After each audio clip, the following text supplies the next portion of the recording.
رحت اولاد انا بس كده. هو انت بتزعلني ليه؟ انا ادخل مكان بيبيع يبقى لاقي حاجتي فيه. اختي ما لقيتش انت وغيرك اللي عاملين الازمه. خلاص انت مالك؟ انت مالك؟ خلاص انا خاشم ليه؟ ما كانش عايز يزعل. انا مش هو ايه عايز ايه؟ عايز حاجه. انا وغيري مش عارف تنفعشكم حقي وحقكم في راسكم. عايز تمام. يلا يا عم حضرتك تعيش مع حالها اهي. على فكره انت غير محترم. انا ست ادميه وبتكلم في منتهى الاحترام. انا ست ادميه وبتكلم في منتهى الاحترام. بطلب حقي. يبقى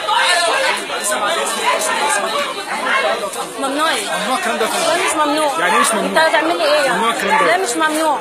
انتوا مين انت عشان تقولي ممنوع؟ انت مين عشان تقولي ممنوع؟ وانت مالك؟ مش في الشارع. وانت مالك؟ لا ده